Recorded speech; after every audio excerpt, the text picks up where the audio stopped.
Good afternoon. Welcome to doctors time. మానవ శరీరం ఒక అద్భుతం. శరీరంలో ఎలాంటి అన్య పదార్థాలు క్రిములు వచ్చినా వాటిని ఎదుర్కొనే శక్తి దానికుంది. దాన్ని ఇమ్యూనిటీ లేదా రోగ నిరోధక శక్తి అంటాం. అయితే కొంతమందిలో ఈ వ్యాధి నిరోధక వ్యవస్థ ఇతరులకు ఎలాంటి హాని కలిగించని పదార్థాల వల్ల కూడా సున్నితంగా ప్రతిస్పందిస్తుంది. దీన్నే హైపర్ సెన్సిటివిటీ లేదా అలర్జీ అంటారు. అలర్జీ రావటానికి గల కారణాలేంటి? రైనైటిస్ ఎవరిలో ఎక్కువగా కనిపిస్తుంది? టాన్సిల్స్తో ఎలాంటి సమస్యలు వస్తాయి? హోమియోపతిలో ఎలాంటి చికిత్స ఉంది? ఇలాంటి మరిన్ని విషయాలు హోమికేర్ ఇంటర్నేషనల్ వైద్యులు డాక్టర్ కవిత గారిని అడిగి తెలుసుకుందాం.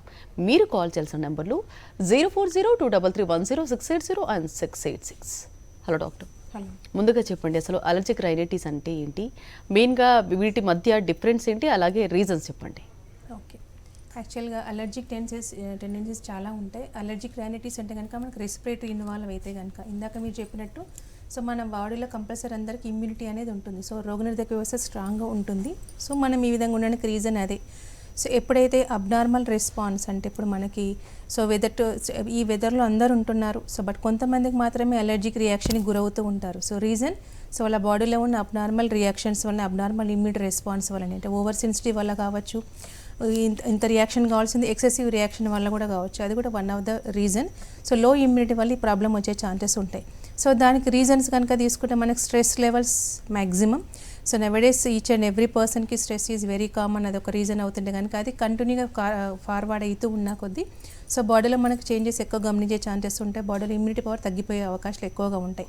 సెకండ్ థింగ్ ఏంటంటే హెరిడిటరీ. సో వంశపారంపరంగా మనకి ఈ సమస్యలు అనేది ఫ్యామిలీలో రన్ అవుతూ ఉంటాయి. సింగిల్ పేరెంట్ కనుక ఉంటే 50%, ఇద్దరి కనుక ఉంటే మోర్ దెన్ 60 to 70% వచ్చే అవకాశం మనం ఎక్కువ గమనిస్తుంటాం. అండ్ దీనికి తోడు other metabolic reasons. So other metabolic disorders కనుక తీసుకుంటే మనకి హైపోథెర్ లాంటి రీజన్ వల్ల కావచ్చు. వీళ్ళు ఏఈసీ అబ్సల్యూట్ ఈస్నోఫిల్ కౌంట్ ఎక్కువగా పెరిగే అవకాశాలు ఎక్కువగా ఉంటాయి. అండ్ వైటమిన్ సి కానీ డి కానీ డెఫిషియన్సీ పెరగడం, at the same time and iron deficiency పెరిగే అవకాశాలు ఎక్కువగా ఉంటాయి. కాబట్టి సో ఎలర్జిక్ రియాక్షన్స్ ఎక్కువ అయ్యే ఛాన్సెస్ ఉంటాయి. And uncontrol diabetes is also one of the basic reason. So diabetic కనుక కంట్రోల్గా ప్రాపర్గా లేకుంటే not only respiratory allergy, any other allergic tendency ఉండండి, స్కిన్ ఎలర్జీసే కావచ్చు, అన్ని మెటబాలిజం డిస్టర్బెన్స్ అయ్యే ఛాన్సెస్ ఉంటాయి. సో ఇది మనకు కామన్ ఫ్యాక్టర్స్గా తీసుకుంటే మెటబాలిక్ డిజార్డర్స్ ఏవైతే రీజన్గా తీసుకుంటాం. బట్ బేసిక్ రీజన్ కనుక తీసుకుంటే లో immunity and abnormal immune response is the basic concern అండి. ఓకే, మెయిన్గా అంటే ఫ్యామిలీ హిస్టరీ కూడా ఉంటుంది. అంటే 70% వరకు ఇద్దరిలో ఉంటాయి అని చెప్పారు. అంటే కొంతమందిలో ఎలాంటి రూట్ కాజ్ లేకుండా కూడా వచ్చే అవకాశాలు అయితే ఉన్నాయి. అంటే ఎందుకంటే ఏ రీజన్ వల్ల అంటారు? సో రీజన్స్ వాళ్ళకు ఉన్న డైటరీ హ్యాబిట్స్ కానీ లైఫ్ స్టైల్ ప్యాటర్న్ వల్ల కూడా నైవేడేస్ ఎక్కువగా పెరుగుతున్నాయి. అండ్ నైవేడేస్ విటమిన్ డెఫిషియన్సీస్ కూడా ఎక్కువ పెరుగుతున్నాయి. అంటే తీసుకునే ఆహారంలో మనకు లోపాలు ఉండడం వల్ల కూడా ఇమ్యూనిటీ అబ్నార్మల్గా అయ్యే ఛాన్సెస్ ఉంటాయి. వైటమిన్ సి సప్లిమెంట్స్ కావచ్చు, అయితే డెఫిషియన్సీ ఉండడం వల్ల అండ్ స్ట్రెస్ ఇంపాక్ట్ వల్ల. క్రానిక్ స్మోకర్స్ అండ్ ఆల్కహాలిజం కూడా one of the triggering factor. So even the family హిస్టరీలో ఉన్నా లేకున్నా వాళ్ళకి ప్రాబ్లమ్స్ పెరిగే అవకాశాలు ఎక్కువగా ఉంటూ ఉంటాయి. And improper treatment also. ఇప్పుడు రాగానే కొంచెం ఉంది ఇబ్బంది అనగానే కొంతమంది షార్ట్ కట్ మెథడ్స్లో స్టీరాయిడ్స్ లాంటి యూసేజ్ ఎక్కువగా ఉంటుంది. సో ఇనిషియల్గా సిట్రజిన్ తర్వాత ఏవిల్ తర్వాత ఒమ్నాకాట్ లాంటి ఎక్కువగా స్టీరాయిడ్స్ యూజ్ చేయడం వల్ల కూడా బాడీ అబ్నార్మాలిటీ ఇంకా ఫర్దర్గా ఇమ్యూనో సప్రెజెంట్ అవ్వడం వల్ల కూడా ఓవర్ రియాక్షన్ అయిపోయి 1 to 1 అంటే ఒకదానికి బదులు ఇంకొక ప్రాబ్లం కూడా పెరిగే అవకాశాలు ఎక్కువగా ఉంటూ ఉంటాయి. ఇప్పుడు ఒక సిస్టమ్ని మనం ప్రాపర్గా ట్రీట్ చేయకుంటే దాని post effects one more system కూడా ఇంపాక్ట్ అయ్యే ఛాన్సెస్ ఉంటాయి. సైడ్ ఎఫెక్ట్స్ కిందకే కావచ్చు, డిజీజ్ ప్రాసెస్లో ప్రోగ్రెస్ ప్రాసెస్లో కూడా మనకు పెరిగే ఛాన్సెస్ ఉంటాయి. ఇప్పుడు మనకు అలర్జిక్ రైనైటిస్ సిమ్టమ్స్ కనుక తీసుకుని ఇనిషియల్గా తుమ్ములు రావడం అనేది ఉంటాయి. సో తుమ్ములు కానీ నాసల్ బ్లాకేజ్ కానీ రైనోరియాతో పాటు ఎలర్జిక్ అంటే ఐ రెడ్నెస్ రావడంతో దురద రావడం అని చాలామంది ఇరిటేషన్ వస్తుంది కదా అని సిట్రజిన్ వేసుకుంటూ ఉంటారు. సో వేసుకోవడం వల్ల ఇమీడియట్గా తుమ్ములు స్టాప్ అవుతాయి కొంతసేపటి వరకు. బట్ నిద్ర మగతలోకి వెళ్ళిపోయే ఛాన్సెస్ ఎక్కువగా ఉంటాయి. వాళ్ళు చేసుకున్న రోజువారీ కూడా పని చేసుకోలేని పరిస్థితి ఉంటుంది. ఈరోజు తీసుకున్న సిట్రజిన్ అనేది 1 ట్యాబ్లెట్తో కాదు, కొన్ని మంత్స్ తర్వాత మళ్ళీ 2 ట్యాబ్లెట్స్ అయినా ఆ డోస్ పని చేయకపోవడం అంటే దే విల్ రెసిస్ట్ అనేది పెరిగిపోయే ఛాన్సెస్ ఎక్కువ ఉంటాయి. ప్రాబ్లం ఇంకా ప్రోగ్రెస్ అవుతుంది. Then it may leads to nasal polyps ఏర్పడడం. సో పాలిపైలెక్టమీ చేయించుకోండి, సర్జరీకి వెళ్ళండి అని చెప్తుంటారు. తర్వాత కొంతమంది భయానికి సర్జరీ కూడా వెళ్తూ ఉంటారు. But still problem is not rectified, nasal blockage still continue అవుతుంది. Then it may leads to sinusitis. So nasal blockage నుండి మనకి ఇరిటేషన్ రావడం వల్ల నాసల్ బ్లాకేజ్తో పాటు మనకి హెడేక్ రావడం అనేది గమనించే ఛాన్సెస్ ఉంటాయి. సో సైనసైటిస్ వల్ల కూడా మనకు 4 pairs ఆఫ్ సైనసెస్ ఉండడం, 1 or 2 సైనస్ ఎఫెక్ట్ అయితే కొద్దివరకు కంట్రోల్ ఉంటుంది. బట్ పాన్ సైనసైటిస్ అంటాం, టోటల్ కనుక ఎఫెక్ట్ అయితే కనుక సివియర్గా headache in all seasons. So initially మనకు ఓన్లీ వింటర్ సీజన్లోనే ప్రాబ్లం ఉంటుంది. బట్ వీళ్ళకి కంటిన్యూస్ ఆల్ సీజన్స్ ఉంటే అది కూడా మళ్ళీ సర్జరీ అంటూ ఉంటారు. సో ఈ విధంగా ఒకసారి బాడీ మీద మనకు ఒకసారి నైఫ్ పడితే కనుక కంటిన్యూస్ రెగ్యులర్గా అది సర్జికల్గానే వెళ్ళే ఛాన్సెస్ ఉంటాయి. But still problem is life long వాళ్ళకి యూజ్ చేస్తూనే ఉంటారు. బట్ స్టిల్ దీని ద్వారా దాన్ని ప్రాపర్గా ట్రీట్ చేయకుంటే ఇట్ మీన్స్ టాన్సిలైటిస్ అంటే యూఆర్టీ నుంచి మనకు సోర్ థ్రోట్ రావడం, పోస్ట్ నాస్ట్రల్ డ్రిప్ వల్ల కంటిన్యూస్లీ టాన్సిలైటిస్ అయ్యే ఛాన్సెస్ ఉంటాయి. ఇంకా అనదర్ సిస్టమ్ ఆఫ్ ఇంపాక్ట్ అయ్యే ఛాన్సెస్ మనకి ఎక్కువ ఉంటుంది. కాబట్టి allergic rhinitis, nasal blockage, URT నుంచి sinusitis, then tonsillitis, then it leads to bronchitis. So body యొక్క ఇమ్యూనిటీ సప్రెంట్స్ కానీ తీసుకునే లైఫ్ స్టైల్ అంటే మనం తీసుకునే ఆహార పదార్థాలను మళ్ళీ కాబట్టి తీసుకునే మనకు choosing of the system is also very much important. ఎంత ఎర్లీగా మనం దానికి ప్రాపర్గా డయాగ్నోస్ చేసుకుని ప్రాపర్గా ట్రీట్మెంట్ కనుక తీసుకుంటుందో అంటే ఫ్రమ్ రూట్ కరెక్షన్ చేస్తే మనకు ఇబ్బంది లేకుండా డిజీజ్ ప్రోగ్రెస్ కాకుండా కరెక్షన్ చేసుకోవచ్చు. ఓకే, మెయిన్గా అంటే మీరు అన్నట్లు అంటే ఇప్పుడు సైనసైటిస్కి మెయిన్గా అంటే రూట్ కాజ్ అని ఆల్రెడీ చెప్పారు. సో ఇన్ కేస్ నెగ్లెక్ట్ చేస్తే కాంప్లికేషన్స్ అంటే అందరిలో ఒకేలాగా ఉంటాయా లేదా బాడీని బట్టి ఏమైనా చేంజెస్ ఉంటాయా? మామూలుగా మనకు complications person to person differ అయ్యే ఛాన్సెస్ ఉంటాయి. సో మనకి ఇనీషియల్గా ఓన్లీ సింగిల్ సైనస్ ఎఫెక్ట్ కావచ్చు, మల్టిపుల్ సైనసైటిస్ ఎఫెక్ట్ కావచ్చు. దాని బ్రెయిన్లో ఉన్న మనకు బోన్స్ డ్యామేజ్ అవ్వడం వల్ల కూడా nothing but sinuses nothing but empty cavity కాబట్టి ఆస్టియోమైలైటిస్తో పాటు గిడ్డినెస్ వచ్చే ఛాన్సెస్ ఉంటాయి. కొంతమంది కంటిన్యూస్ హెడేక్తో పాటు నాసల్ బ్లాకేజ్తో పాటు సో వామిటింగ్ సెన్సేషన్ రావడం మనం గమనిస్తూ ఉంటాం. అండ్ పోస్ట్ నాసల్ డ్రిప్ వల్ల టాన్సిలైటిస్ లాంటి one of the complication tonsillar enlargement అయ్యే ఛాన్సెస్ కూడా ఉంటాయి. కొంతమంది కాఫ్ రావడం వల్ల ఏమవుతుంది bronchitis, it may leads to LRT అంటే లోయర్ రెస్పిరేటరీ ట్రాక్ట్ ఇన్వాల్వ్ అవ్వడం వల్ల న్యూమోనియా కానీ బ్రాంకైటిసే కావచ్చు, లేకపోతే మనకు అండ్ అస్తమా రూపంలో కూడా మారే అవకాశాలు ఎక్కువగా ఉంటాయి. సో కంటిన్యూస్ కాఫ్ అండ్ వీజింగ్తో పాటు కొంతమంది విత్ ఫీవర్ వితౌట్ ఫీవర్ రావచ్చు. And then it may leads to asthmatic attack వెళ్ళే ఛాన్సెస్ ఉంటాయి. సో బ్రెయిన్ ఇన్వాల్వ్మెంట్ ఉంటే కనుక ఈఎన్టీ అంటే కనుక మనకు సో మామూలుగా ఇయర్ నోస్ థ్రోట్ ఇప్పుడు కనుక మనం ప్రాపర్గా ఒక ట్రీట్మెంట్ చేసుకుంటే ఇయర్ ఇన్ఫెక్షన్స్ కూడా వచ్చే ఛాన్సెస్ ఉంటాయి. CSOM chronic separative otitis media అని టినిటస్ సౌండ్ రావడం కానీ, చెవి నుంచి డిశ్చార్జ్ రావడం కానీ విడికిన్ లోపలే పెరిగే అవకాశాలు ఉంటాయి. అండ్ సోర్ థ్రోట్ రావచ్చు, టాన్సిలైటిస్ రావచ్చు, అండ్ బ్రెయిన్ ఇన్వాల్వ్మెంట్ ఆస్టియోమైలైటిస్ రావచ్చు, సివియర్ గిడ్డినెస్ వచ్చే ఛాన్సెస్ ఉంటాయి, ఇయర్ ఇన్ఫెక్షన్స్ రావచ్చు. అంటే పర్సన్ టు పర్సన్ మనం డిఫర్ అయ్యే ఛాన్సెస్ ఉంటాయి. వాళ్ళకున్న అదర్ మెటబాలిక్ డిజార్డర్తో పాటు వాళ్ళకున్న లైఫ్ స్టైల్ హ్యాబిట్స్ పరంగా కూడా మన డిజీజ్ ప్రోగ్రెస్ అండ్ కాంప్లికేషన్స్ కూడా మనకు పర్సన్ టు పర్సన్ డిఫర్ అయ్యే ఛాన్సెస్ ఉంటాయి. అండ్ క్రానిసిటీ కూడా కొంతమందికి విత్ ఇన్ ఫ్యూ డేస్లో రావచ్చు, కొంతమంది కొన్ని సంవత్సరాలు రావచ్చు, కొంతమందికి కొన్ని నెలల్లో ఇంపాక్ట్ అయ్యే ఛాన్సెస్ ఉంటాయి వాళ్ళకున్న అలవాట్ల వల్ల. ఓకే, ఏంటంటే మెయిన్గా అలర్జిక్ రైనైటిస్కి అంటే ఇన్వెస్టిగేషన్స్ ఏ విధంగా చేస్తారు? ఓకే, మనకి అలర్జిక్ రైనైటిస్ కనుక తీసుకుంటే ఇప్పుడు కంటిన్యూస్ తుమ్ములు రావడం, పేషెంట్ సైన్స్ అండ్ సిమ్టమ్స్ చెప్తూ ఉంటారు. మనకి సైన్స్ అంటే గమనిస్తాం, సిమ్టమ్స్ చెప్పడం అనేది జరుగుతుంది. సో పాలిప్స్ ఏర్పడంగానే ఉండే ఛాన్సెస్ ఉంటాయి, తుమ్ములు రావడం, రైనోరియా, ఇరిటేషన్. సో ఈ సిమ్టమ్స్ కంటిన్యూ ఎర్లీ మార్నింగ్ కానీ వెదర్ చేంజ్ కానీ వస్తున్నాయి అని కానీ compulsory they need to check it out blood reports. Blood రిపోర్ట్స్లో మనకి సిబిపి, ఈఎస్ఆర్ కామన్ ఫ్యాక్టర్ అయితే కనుక AEC absolute eosinophil count compulsory they need to rule out. So eosinophil count అనేది కంపల్సరీ పెరిగే ఛాన్సెస్ ఉంటాయి, ఇస్నోఫిలియా అంటాం. సో కొంతమందికి iron deficiency వల్ల కూడా ఈ విధంగా రికరెంట్ కోల్డ్ రావడం అనేది ఉండే అవకాశాలు ఎక్కువగా ఉంటాయి. కాబట్టి హిమోగ్లోబిన్ పర్సెంటేజ్ కూడా రూల్ అవుట్ చేయాలి. And chronicity and since so many months నుండి వస్తుందని నాకు థైరాయిడ్ ఆల్రెడీ ఉంది, నేను డోస్ వాడుతున్నాను అంటే కనుక T34 TSH కూడా కంపల్సరీ వాళ్ళు రూల్ అవుట్ చేయాలి. ఎందుకంటే అది కూడా అబ్నార్మల్గా ఉండడం వల్ల కూడా అప్ అండ్ డౌన్ ఫ్లక్చువేషన్ అయ్యే ఛాన్సెస్ ఉంటాయి. కాబట్టి అది వాళ్ళు కంపల్సరీ రూల్ అవుట్ చేయాలి. ఓకే, మెయిన్గా అంటే డయాగ్నోసిస్ కూడా ఏ విధంగా చేస్తారు? ఆల్రెడీ ఇన్వెస్టిగేషన్స్ చెప్పారు, డయాగ్నోసిస్ ఏ విధంగా చేస్తారు దీనికి? సో ఇది బేసింగ్ అపాన్ ద ఇన్వెస్టిగేషన్ అంటే ఓన్లీ సింగిల్ రీజన్ ఉందా, ఇస్నోఫిలియా అని ఉందా, అంటే ఫ్యామిలీ హిస్టరీ ఏమైనా ఉందా, so any history of family హిస్టరీలో అలర్జిక్ టెండెన్సీ ఏమైనా ఉన్నా కూడా సో వీళ్ళకు అలర్జిక్ రైనైటిస్ రూపంలో రావచ్చు, లేకపోతే సైనస్ ఉండడం వల్ల కూడా మనకి సిటీ సైనస్ కూడా చేయించుకునే ఛాన్సెస్. కొంతమందికి ఇస్నోఫిలియా డైరెక్ట్గా లేకుండా కూడా ఇస్నోఫిలియా 1 or 2 రేజ్ అవుతున్నా కూడా అబ్సల్యూట్ ఇస్నోఫిల్తో కౌంట్తో పాటు ఐజీఈ ఇన్వెస్టిగేషన్తో పాటు సివియర్ హెడేక్ వస్తే కనుక మనకు సిటీ సైనస్ ద్వారా మనకి ఇది రూల్ అవుట్ చేయాల్సిన అవకాశాలు ఉంటాయి. History is also very much important. And science కనుక తీసుకుంటే మనకు మామూలుగా మనకు లైట్ వేస్ కనుక చూస్తే కనుక నాసల్ పాలిప్స్ ఏర్పడే ఛాన్సెస్ ఉన్నాయి, నాసల్ బ్లాకేజ్ ఉన్న కిందికి. అండ్ ప్రెస్ చేస్తే కనుక పర్టికులర్ సైనస్ కనుక ఎఫెక్ట్ అయితే కనుక ఇప్పుడు మ్యాక్సిలర్ సైనస్ అంటే పర్టికులర్ సైనస్ కనుక మనకి ప్రెస్ చేస్తే సివియర్గా పెయిన్ రావడం, ఫార్వర్డ్ బెండింగ్ అయితే వాళ్ళకి గిడ్డినెస్ రావడం కానీ లేకపోతే హెవీనెస్ గురయ్యే ఛాన్సెస్ ఎక్కువగా ఉంటుంది. చాలామందికి హెడేక్ కానీ బ్లాకేజ్ కానీ మామూలు హెడేక్ పడుకుంటే తగ్గుతుంది. But in case of sinus పీపుల్కి బ్లాకేజ్ పెరుగుతుంది కాబట్టి పడుకోవడం వల్ల అక్యూములేషన్ ఆఫ్ ద ఫ్లూయిడ్ అక్కడ ఉంటుంది కాబట్టి కంపల్సరీ వాళ్ళకి హెడేక్ పెరిగే ఛాన్సెస్ ఉంటాయి. So as sun set to sun rise వరకు సివియర్గా ప్రాబ్లం పెరిగి సన్ రైజ్ నుంచి డే ప్రోగ్రెస్ అవుతున్న కొద్దీ గ్రాడ్యువల్గా మనకి కరెక్షన్ అయ్యే ఛాన్సెస్ ఉంటాయి. In case of other headaches కనుక మనం రూల్ అవుట్ చేస్తే మైగ్రేన్ అయితే రివర్స్ ఉండే ఛాన్సెస్ ఉంటాయి. సో రెస్ట్ తీసుకుంటే తగ్గే అవకాశాలు ఎక్కువగా ఉంటాయి. సో యాజ్ స్ట్రెయిన్ అవుతున్న కొద్దీ పెరిగే అవకాశాలు ఉంటాయి. సో సైనస్కి మనకి మైగ్రేన్కి కంప్లీట్గా రివర్సిబుల్ సిమ్టమ్స్ గమనించే ఛాన్సెస్ ఉంటాయండి. ఈ విధంగా మనకి డీడీ కిందకి డిఫరెన్షియల్ డయాగ్నోసిస్ చేసుకొని కనుక పేషెంట్ కాన్స్టిట్యూషన్ కనుక తీసుకొని కనుక మెడిసిన్ ప్రిస్క్రిప్షన్ చేస్తే కంపల్సరీ కరెక్షన్ అయ్యే ఛాన్సెస్ ఉంటాయండి. ఓకే అండి, కాలర్ కూడా లైన్లో ఉన్నారు. దిలీప్ హైదరాబాద్ నుంచి. హలో దిలీప్ గారు, మాట్లాడండి, మీ సమస్యను చెప్పండి. హలో హలో, పింపుల్స్ వస్తున్నాయి ఎక్కువ. ఓకే. ఇంకోటి అదే పింపుల్స్ వచ్చిందంటే నెక్స్ట్ టైం మళ్ళీ అదే అలాగే పాయింట్ అవుట్ అయిపోతుంది. ఓకే. ఏజ్ ఎంత అండి?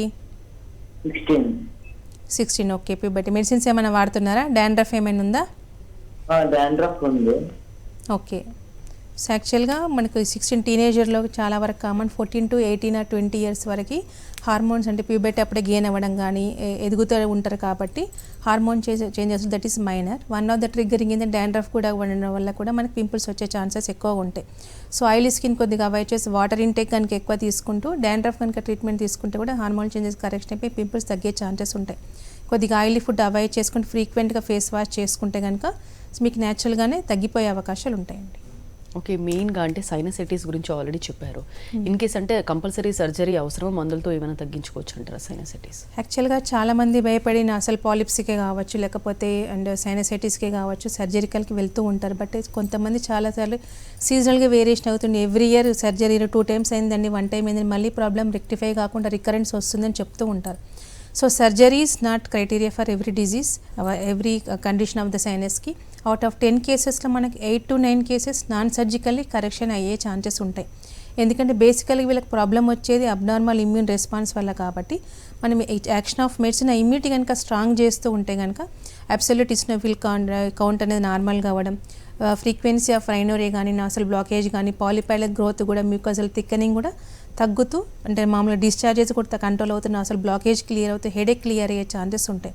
సో సిస్టమ్ కరెక్షన్ అవుతూ కొంతమందికి లాస్ ఆఫ్ మామూలుగా స్మెల్ కూడా అయ్యే ఛాన్స్ ఉంటుంది, అది కూడా రీగెయిన్ అయ్యే అవకాశాలు కూడా ఉంటుంది. లాస్ ఆఫ్ స్మెల్ కూడా రీగెయిన్ అవుతుంది అండ్ కోల్డ్ తగ్గిపోయి రికరెంట్ తగ్గిపోయి హెడేక్ కూడా క్లియర్ అవుతుంది. సో ఈ విధంగా మనకి విత్ మెడికేషన్ కనుక క్లియర్ అయిపోయి కొన్ని మంత్స్ కొన్ని సీజన్స్ అంటే 2 seasons ఎలర్జిక్ టెండెన్సీ ఉంటే కనుక కంపల్సరీ సీజన్ 2 కనుక తీసి మెడిసిన్స్ కనుక వాడితే రెక్టిఫైతో పాటు నాన్ సర్జికల్లీ ఆపరేషన్ అవసరం లేకుండానే మ్యాక్సిమం రికవర్ అయ్యే ఛాన్సెస్ ఉంటాయి. బట్ పాన్ సైనసైటిస్ ఉండి సివియర్గా పెయిన్ ఉండి కొన్ని ఇయర్స్ ఉండి ఆ ప్రాబ్లం ఉండి రెక్టిఫై కాకుండా మాత్రం అవుట్ ఆఫ్ 10 కేసెస్లో మనకు 1 or 2 కేసెస్ మాత్రమే సర్జరీకి వెళ్ళే అవకాశాలు ఎక్కువగా ఉంటాయి. But that even the surgery అయిన వాళ్ళకి మళ్ళీ రికరెన్స్ వస్తుంది కాబట్టి మెడిసిన్స్ వాడడం వల్ల కూడా మళ్ళీ ప్రాబ్లం లేకుండా కూడా చూసుకోవచ్చండి. ఓకే అండి, నెక్స్ట్ కాలర్ కూడా లైన్లో ఉన్నారు. సూర్యారావు శ్రీకాకుళం నుంచి. సూర్యారావు గారు, మాట్లాడండి, మీ సమస్యను చెప్పండి. మేడం గారు, సార్ చెప్పండి సూర్యారావు గారు. అదే డస్ట్ అలర్జీ వల్ల తరచుగా జలుబు వస్తుంది. ఓకే. అది ఇప్పటి నుంచి యాసకాలం అనేది శీతకాలం ఎప్పుడో జలుబు వచ్చేస్తుంది. ఓకే, ఎప్పటి నుంచి ఉంది మీకు ఈ సమస్య? అది నాకు కాదు, మా మిస్సెస్కి 2-3 సంవత్సరాలు బట్టి ఉందిలేండి. మెడిసిన్స్ వాడుతున్నారా సార్? మరి మెడిసిన్స్ అంటే వాడలేదు, వేడి నీళ్ళు ఇల్లు పసుపు నీళ్ళు ఆవిరి పట్టమే. ఓకే. స్నానం చేస్తే వచ్చేస్తుంది అనమాట. ఓకే. తలకు చేయకపోతే రావట్లేదు. ఓకే, థైరాయిడ్ కానీ డయాబెటీస్ కానీ ఏం లేదు కదండి తనకి? థైరాయిడ్ ఉంది. ఓకే, కంట్రోల్లో ఉంటుందా మరి థైరాయిడ్?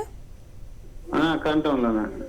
ఓకే. సో చాలామందికి ఫీమేల్స్లో డ్యూ టు థైరాయిడ్ వల్ల కానీ ఎలర్జీ టెండెన్స్లో కానీ ప్రాబ్లం వస్తుంది. ఆల్మోస్ట్ థైరాయిడ్ ఉండడం వల్ల వాళ్ళకి ఐరన్ డెఫిషియన్సీ ఉండి రికరెంట్ కోల్డ్ రావడం, సో డస్ట్కి ఎక్స్పోజ్ అవ్వడం వల్ల డస్ట్ ఎలర్జీకి అయ్యే ఛాన్సెస్ ఎక్కువ ఉంటాయి. హెడ్ బాత్ చేసిన కూల్ డ్రింక్స్ ఐస్ క్రీమ్స్ తిన్నా కూడా ఇలాంటి సమస్య వస్తుంది. ఇప్పుడు తన విషయంలో స్టీమ్ ఒక్కటి తీసుకుంటే ఓన్లీ టెంపరీ రిలీఫే ఉంటుందని, లోపల అండర్లైన్ పెథలాజికల్ కండిషన్ కరెక్షన్ చేస్తే అంటే మెడిసిన్ ఇవ్వడం వల్ల మనకి కంటిన్యూస్ స్నీజెస్ రావడం కానీ హెడ్ బాత్ చేసినా కూడా ఇబ్బంది లేకుండా టోటల్ కరెక్షన్ చేసుకునే అవకాశాలు ఉంటాయి.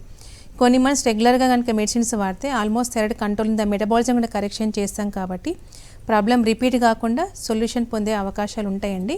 మీరు ఒకసారి ప్రీవియస్ హిస్టరీ ఆఫ్ రిపోర్ట్స్తో పాటు ప్రజెంట్ థైరాయిడ్ రిపోర్ట్ ఒకసారి అండ్ హిమోగ్లోబిన్ రిపోర్ట్ కనుక తీసుకొని వస్తే దాని ప్రకారం ట్రీట్మెంట్ స్టార్ట్ చేసి మెడిసిన్స్ ఇవ్వచ్చండి. ఓకే అండి, నెక్స్ట్ కాలర్ కూడా లైన్లో ఉన్నారు. మురళి గుంటూరు నుంచి. హలో మురళి గారు, మాట్లాడండి, మీ సమస్యను చెప్పండి. హలో. హలో హలో నమస్తే మేడం. నమస్తే మురళి గారు, చెప్పండి. నా బాబు గురించి అండి. బాబుకి ఇప్పుడు 9.5 years అండి. 3 years నుంచి వాడికి ఎలర్జిక్ రైనైటిస్ ఉన్నది. ఎన్నో అప్రోచెస్ అయ్యాము కానీ వాడికి తగ్గట్లేదు. ఇప్పుడు ఈవెన్ హోమియో మెడిసిన్స్ కూడా వాడాము. హోమియో మెడిసిన్స్ వాడినప్పుడు కూడా కంట్రోల్ అవుతుంది, మరి తిరిగి వస్తున్నది. ఓకే. మధ్యలో ఒకసారి ఏంటంటే ఇంగ్లీష్ మెడిసిన్ వాడినప్పుడు వాళ్ళు స్టెరాయిడ్స్ కూడా ఇచ్చారు మేడం. అది ఎవామిస్ అని చెప్పేసి నాతో స్ప్రే ఇచ్చారు. తర్వాత ఒక 2 months ఇచ్చారు, అయినా కానీ తగ్గట్లేదు, కంట్రోల్ అవ్వట్లేదు. తర్వాత వాడికి దగ్గు వచ్చేసి విపరీతంగా, దానికి మళ్ళీ ఇంకొకటి నోట్లో నుంచి ఇచ్చేది స్టెరాయిడ్ ఇచ్చారు, ఓకే. సింబికాట్ అని. అవి వాడిన తర్వాత ఏమైందంటే అది 5 months మాంటేర్, ఒక 1 month వచ్చేవాడికి మాంటేర్ వాడాం మేడం. తర్వాత మాంటేర్ ఎల్సీ కిట్ ఇచ్చారు కంటిన్యూషన్ ఒక 4 months. అంతకు ముందు ఇవి వాడక ముందు మాంటేర్ ఎల్సీ కిట్ ఇచ్చినప్పుడు అది వాడిన తర్వాత వాడికి త్రోట్ లో నుంచి మనకు కఫం వస్తుంది కదా మేడం, అట్లా స్టార్ట్ అయింది మేడం. అప్పటి నుంచి ఇప్పటి వరకు ఆ కఫం అనేది అట్లాగే ఉంటది. సో అది పోవట్లేదు. ప్లస్ ఈ ఇంగ్లీష్ మెడిసిన్ వాడిన తర్వాత వాడికి దగ్గు అనేది ఒకసారి వచ్చిందంటే అది 1 week లో కొంచెం తగ్గినట్టు, బాగా సివియర్ నుంచి తగ్గినా గానీ మళ్ళీ అది క్రోనిక్ గా అట్లా ఉంటుంది మేడం. రీసెంట్ గా అబ్జర్వ్ చేసిందంటే ఒక 7 months 8 months దగ్గు తగ్గలేదు. దాంతో పాటు వాడికి గ్యాస్ట్రిక్ ప్రాబ్లం అనేది స్టార్ట్ అయింది ఇంగ్లీష్ మెడిసిన్ వాడిన తర్వాత. ఓకే. మీ బాబు వయసు ఎంత సార్? రీసెంట్ గా వాడు గ్యాస్ట్రిక్ ప్రాబ్లం ఎక్కువైపోయి హాస్పిటలైజేషన్ అయిన తర్వాత కూడా వాడికి ఆ దగ్గు అనేది క్రోనిక్ గా ఉన్న దగ్గు తగ్గి మళ్ళీ రీసెంట్ గా మళ్ళీ ఒక 1 month బ్యాక్ స్టార్ట్ అయిన తర్వాత మళ్ళీ అది క్రోనిక్ గా మళ్ళీ వస్తుంది మేడం. అది అంత ఇదిగా తగ్గట్లు అప్పుడప్పుడు వస్తూనే ఉంది. ఒక 1 week బాగా సివియర్ గా వచ్చి తర్వాత తగ్గినట్టు తగ్గి మళ్ళీ అది క్రోనిక్ గా లైట్ గా ఉంటూనే ఉంటుంది. అది మేము ఈవెన్ ఇప్పుడు కూడా హోమియో వాడుతున్నాం మేడం, కానీ దానికి తగ్గట్లేదు మేడం. వాడికి నోస్ బ్లాక్ అవటం ఎక్కువ, మెయిన్ రైట్ సైడ్ నోస్ అనేది బ్లాక్ అవుతా ఉంటది, తుమ్ములు వస్తుంటాయి. ఓకే. వయసు ఎంత అండి మీ బాబుది? ఇప్పుడు 9.5 years అండి. 9.5 years. యాక్చువల్గా ఆల్మోస్ట్ 3 years నుంచి ప్రాబ్లం ఉంది అంటున్నారు. సో మోర్ దెన్ వాడుతున్నా కూడా రికరెన్స్ వస్తూనే ఉంది. సో ప్రాబ్లం ఏంటంటే తనకి ఆల్రెడీ అప్పర్ రెస్పిరేటరీ నుంచి లోయర్ రెస్పిరేటరీ అక్కడ ఇన్వాల్వ్మెంట్ అనేది స్టార్ట్ అయిందండి. గర్డ్ సింటమ్స్ రావడం, కాఫ్ రావడం అండ్ సైనస్ హెడేక్ రావడంతో పాటు పోస్ట్ నాసల్ ట్రిప్ వల్ల ఇప్పుడు చిన్న ఏజ్ గ్రూప్లో ఉన్న వల్ల మనకు టాన్సిలైటిస్ కూడా వచ్చే ఛాన్సెస్ ఉంటాయి. కఫం రావడం, ఫార్మేషన్, గ్యాస్ట్రిక్ కంప్లైంట్స్ రావడం, ఎగపోతతో పాటు గర్డ్ అంటే గ్యాస్ట్రో ఈసోఫాగల్ రిఫ్లెక్స్ డిజార్డర్ అంటాం. సో సివియర్గా ప్రాబ్లం వచ్చింది తనకి. సో మీరు ఇచ్చే homeo system is correct system ఉందండి. దాంట్లో కరెక్షన్ అనేది ఫ్రమ్ రూట్ నుంచి కరెక్షన్ అయ్యే ఛాన్సెస్ ఉంటాయి. సో మనం ఇచ్చే విధానంలో మనం జీసీఎస్ మెథడ్లో మెడిసిన్స్ ఇస్తాం కాబట్టి స్టిరాయిడ్ యూసేజ్ అని హోమియో చికిత్సలో ఉండదు కాబట్టి సైడ్ ఎఫెక్ట్స్ అనేవి ఉండవు. సో ఫస్ట్ తనకి గర్డ్ సిమ్టమ్స్ తగ్గిపోయి, ఎసిడిటీ ప్రాబ్లం తగ్గిపోయి, కఫం అనేది రావడం అనేది ఆగిపోతుంది. దెన్ హెడేక్ క్లియర్ అవుతుంది, నాసల్ బ్లాకేజ్ క్లియర్ అవుతుంది, ఎలర్జిక్ టెండెన్సీ నార్మల్గా అవుతుంది, ఈస్నోఫిలిక్ కౌంట్ అబ్నార్మల్గా ఉన్నా కూడా కంప్లీట్గా నార్మల్గా అవుతుందండి. ఒకసారి మీరు ప్రీవియస్ హిస్టరీ ఆఫ్ రిపోర్ట్స్ కనుక తీసుకొని మీ బాబుని నియరెస్ట్ హోమియో కేర్ ఇంటర్నేషనల్ బ్రాంచ్కి విజిట్ తీసుకురండి, డెఫినెట్గా సొల్యూషన్ ఉంటుంది. సో మీరు అంత 3 years టైం ఇవ్వాల్సిన అవసరమే లేదు. 2 seasons రెగ్యులర్గా కనుక వాడితే డస్ట్కి ఎలర్జిక్ టెండెన్సీ రిమూవ్ అయ్యే ఛాన్సెస్ ఉంటే, బ్లాకేజ్ క్లియర్ అవుతుంది, హెడేక్ అండ్ కఫం కూడా తగ్గిపోయి స్టీరాయిడ్ యొక్క సైడ్ ఎఫెక్ట్స్ కూడా రిమూవ్ అయ్యే ఛాన్సెస్ ఉంటాయి. సో మనం ఇచ్చే మెడికేషన్తో స్టీమ్ ఓన్లీ అండ్ మన మెడిసిన్ వాడితే ఎనఫ్ అండి. స్టీరాయిడ్ యూసేజ్ అవసరమే లేదు, ఎందుకంటే దానివల్ల మళ్ళీ ట్రిగరింగ్ అయ్యే ఛాన్సెస్ ఉంటాయి. So only steam usage with plain water and medicines కనుక వాడితే మనం ఎమర్జెన్సీ కండిషన్లో ఏ మెడిసిన్స్ వాడాలో కూడా ఇస్తాం. So in general medication along with emergency conditions ఏమి ఇస్తాం అది వాడి ఎవ్రీ టైం రిపీటెడ్గా 2-3 times రిపీట్ చేసినా కూడా అది కంట్రోలింగ్ లెవెల్కి వస్తుంది, ప్రాబ్లం టోటల్గా రెక్టిఫై చేసుకోవచ్చండి. ఓకే అండి, నెక్స్ట్ కాలర్ కూడా లైన్లో ఉన్నారు, కృష్ణ విజయవాడ నుంచి. హలో కృష్ణ గారు, మాట్లాడండి, మీ సమస్యను చెప్పండి. హలో హలో చెప్పండి కృష్ణ గారు. నమస్తే మేడం. సార్ నమస్తే, చెప్పండి మేడం. నాకు ఫంగల్ ఇన్ఫెక్షన్ ఉంది మేడం. ఓకే. అయితే అది దాదాపు 5 సంవత్సరాల నుంచి అసలు తగ్గట్లేదు మేడం. ఓకే. దాదాపు ఒక 10 హాస్పిటల్లో తిరిగారు మేడం. 10 మంది సీనియర్ డెర్మటాలజిస్టులే కలిసారు. ఏదనుకుంటా అసలు ఆ ప్రాబ్లం తగ్గట్లేదు. ఓకే. చాలా టాబ్లెట్లు వాడాను. ప్రాబ్లం నేను ఎవరి దగ్గరికి వెళ్ళినా కూడా ఎవరు నాకైతే బ్లడ్ టెస్ట్ ఏదైనా చేయట్లేదు మేడం. వాళ్ళు టాబ్లెట్లు ఇచ్చి పంపించేస్తున్నారు. అవి రాసుకున్న 10 రోజులకి 15 రోజులకి తగ్గుతుంది. ఓకే. మళ్ళీ టాబ్లెట్లు వాడిన తర్వాత మీకు తగ్గుద్ది, ఇలా 3 నెలలు వాడాలని చెప్తున్నారు. 3 నెలలు వాడినా కూడా నాకైతే అసలు ఏం తగ్గట్లేదు. ఏం చేస్తుంటారు మీరు? నేను ప్రెజెంట్ జాబ్ చేస్తున్నాను మేడం, ప్రైవేట్ జాబ్ చేస్తాను మేడం. ఓకే. అంటే డయాబెటీస్ ఏమన్నా ఉందా, చెక్ చేయించుకున్నారు ఎప్పుడైనా? చేయించుకున్నా మేడం. నాకైతే ఏ రోగం లేదు మేడం, డయాబెటీస్ ఏమి. ఓకే. అంటే పొట్టులు వేస్తుంది ఏమన్నా, దురదలాగా వచ్చి పొట్టులు వేస్తుందండి? లెగుస్తుంది మేడం, బాగా దురద వస్తుంది మేడం. నైట్ అయితే విపరీతమైన దురద వస్తుంది మేడం. ఓకే. పొట్టు అంటే వైట్ స్కేల్స్ లాగా పొట్టు కూడా లేస్తుందా? బ్లడ్ కూడా వస్తుంది మేడం అప్పుడప్పుడు. ఓకే. సో ఏం మెడిసిన్స్ వాడారు మరి ఇప్పటి వరకు మీరు? నాకు లేవోసిట్రిజన్ అని చెప్పి ఒక వైట్ కలర్ టాబ్లెట్ ఇస్తున్నారు మేడం. ఓకే. సో యాక్చువల్గా ఫంగల్ ఇన్ఫెక్షన్ ఇన్ ఇయర్స్ అనేది ఉండదు, బట్ కొంతమందికి ఫ్లెక్సార్ సోరియాసిస్ అంటుంది, దానివల్ల సివియర్గా ఇచ్చింగ్ రావడం, నైట్ టైం రేజ్ అవ్వడం, బ్లడ్ రావడం, స్కేలింగ్ రావడం అనేది ఉంటుంది. సో దానికి మనకి ది బెస్ట్ ట్రీట్మెంట్ ఉందండి. ఒకసారి nearest homeo care branch visit అవ్వండి, డెఫినెట్గా సొల్యూషన్ ఉంటుంది. అలర్జిక్ రైనైటిస్ గురించి, టాన్సిల్స్ గురించి, సైనసైటిస్ గురించి చాలా డీటెయిల్గా చెప్పారండి. Thank you so much. ఇది వాటి doctors time. Stay tune to Sakshi.